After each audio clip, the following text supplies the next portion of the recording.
اعوذ باللہ من الشیطان الرجیم بسم اللہ الرحمن الرحیم ان الذین اتقوا اذا مسهم طائف من الشیطان تذکروا، اور یہی روش ہے تقوی والوں کی، جن لوگوں کے اندر تقوی ہوتا ہے جب ان پر کوئی گزر ہو جاتا ہے شیطان کے کسی سائے کا۔ اذا مسهم طائف من الشیطان، شیطان کا کوئی ان کے اوپر گزر ہو گیا، کوئی سایہ پڑ گیا، تذکروا، فوراً وہ چوکنے ہو جاتے ہیں، فوراً ہوش میں آ جاتے ہیں کہ یہ کیا ہوا، ہم پر کچھ اثر پڑ گیا تھا، کچھ عارضی طور پر کچھ غفلت سے طاری ہو گئی تھی، جیسے کہ خود حضور فرماتے ہیں صلی اللہ علیہ وسلم انہ لا یغان علی قلبی، میرے دل پر بھی کبھی کبھی حجاب سا آ جاتا ہے، وانی لاستغفر اللہ 70 مرۃ فی کل یوم، اور میں روزانہ 70 مرتبہ اللہ سے استغفار کرتا ہوں۔ لیکن یہ سمجھ لیجئے کہ ہمارے دل کے اوپر حجاب وہ بہت اور شے ہے، اور حضور کے قلب مبارک پر حجاب، آپ کے قلب مبارک کا حجاب جو ہے وہ ہماری 100 حضوریوں لاکھوں حضوریوں سے بڑھ کر جو ہے وہ حضوری کے درجے میں ہوگا۔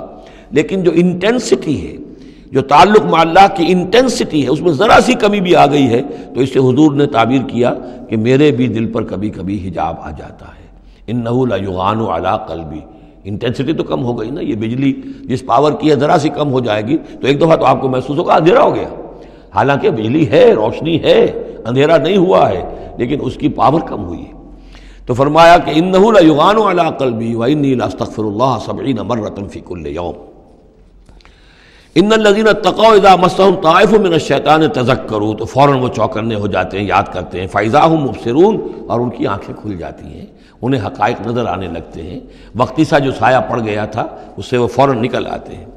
وَإِخْوَانُهُمْ يَمُدُّونَهُمْ، باقی جو شیطانوں کے بھائی ہیں انہیں شیطان گھسیٹ کر لے جاتے ہیں، فی الغی، وہ اس کجی کے اندر وہ گھسیٹتے ہوئے دور تک پہنچاتے ہیں، جیسے بلعم بن باعورہ کو پہنچایا کہ اسے آخری حد تک پہنچا کر دم لیا۔ تو شیطانوں کا جو ولی ہوگا پھر شیطان کا تو اس کے اوپر زور چلے گا، لیکن جو اللہ کے بندے ہیں ان پر تو شیطان کا اختیار ہے ہی نہیں،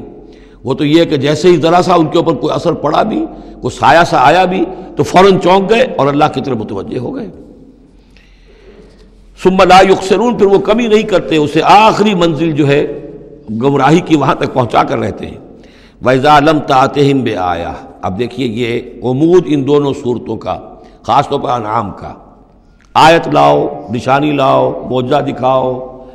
نبوت منوانا چاہتے ہو، رسالت منوانا چاہتے ہو تو دکھاؤ معجزہ، حصی معجزہ، جیسے موسیٰ کو ملے، جیسے عیسیٰ کو ملے، وغیرہ وغیرہ۔ اب اس کو سم اپ کر رہے ہیں، وَإِذَا لَمْ تَأْتِهِمْ بِآیَةٍ، اے نبی جب آپ ان کے پاس کوئی معجزہ نہیں لائے، قالوا، انہوں نے کہا لولا اجتبیتہا، کیوں نہیں کوئی چن کر لے آتے، کہیں سے چھانٹ کر لے آتے، تو اب تمہارا دعویٰ یہ ہے تم اللہ کے رسول ہو، محبوب ہو، تو کیا وجہ ہے، کیوں رہ گئے، کس وجہ سے؟ لولا اجتبیتہا، کہیں سے کوئی چھانٹی کر کے، کہیں سے کوشش کر کے لے آتے۔ قل انما اتبع ما یوحی الی، اس زمن میں ایک واقعہ میں نے پڑھا تھا، یہ تفسیر کبیر میں، امام راضی کی تفسیر میں، کہ حضور کے ایک پھپھی زاد بھائی تھے، اگرچہ وہ ایمان نہیں لائے تھے لیکن حضور سے ہمدردی رکھتے تھے، ساتھ رہتے تھے، تعاون کرتے تھے، جہاں کہیں حضور جاتے تھے دل میں نرمی تھی ان کے، اور امید تھی حضور کو کہ حضور ایمان لے آئیں گے۔ لیکن جب آخری معاملہ یہ ہوا کہ جو سرداران قریش تھے انہوں نے گویا کہ ان کے اپنے زوم میں انہوں نے حجت قائم کر دی، اے نبی یہ معجزہ دکھا دو، اے محمد چلو مان لیں گے، چلو یہ نہیں دکھا سکتے یہ دکھا دو، یہ نہیں دکھا سکتے یہ دکھا دو، وہ سب سورہ بنی اسرائیل میں آئے گا۔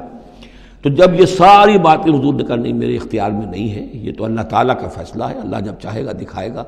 میرے اختیار میں نہیں ہے۔ تو پھر وہاں سے حضور جب اٹھے سب وہاں تو شور مچ گیا، پھر ظاہر بات ہے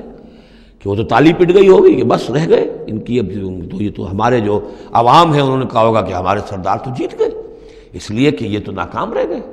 انہوں نے تو آخری درجے میں کہہ دیا یہ نہیں دکھا سکتے یہ دکھا دو، یہ نہیں دکھا سکتے یہ دکھا دو، یہ معجزہ نہیں تو یہ دکھا دو، یہ نہیں تو یہ دکھا دو، کوئی بھی نہیں دکھا سکتے۔ تو اس کے بعد جب حضور کے ساتھ وہاں سے حضور دل گرفتہ ہو کر اٹھے اور آئے تو ساتھ وہ پھوپھی زاد بھائی بھی تھا،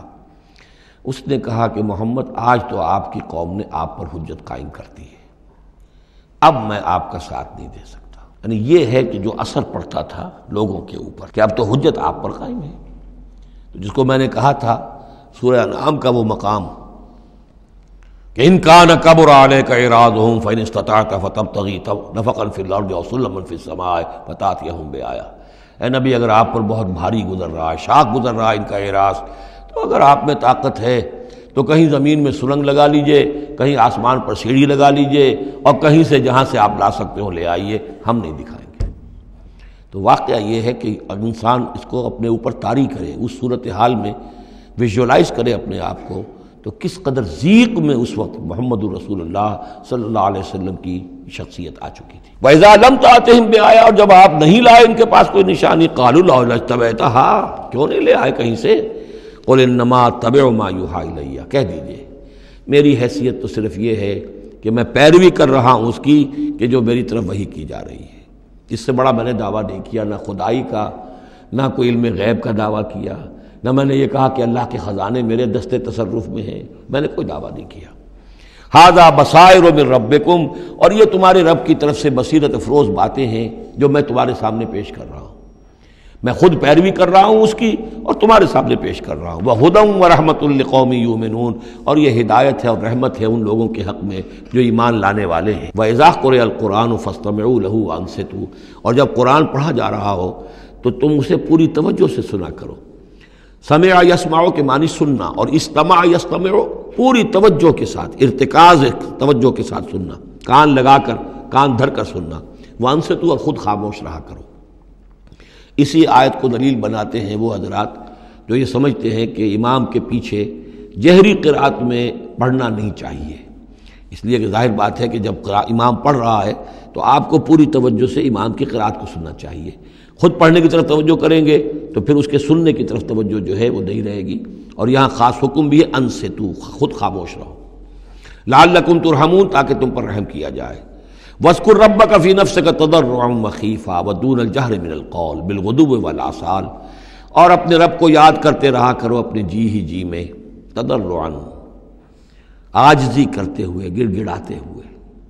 اس عاجزی اور گڑ گڑانے کی انتہا ہے وہ دعا جو میں نے نقل کی ہے، جو مسلمانوں پر قرآن مجید کے حقوق کے نام سے میرا کتاب چاہے اس کے آخر میں مقام عبدیت، اللہم انی عبدک وابن عبدک وابن امتک فی قبضتک ناصیتی بیدک ماضٍ فی حکمک عدل فی قضاؤک۔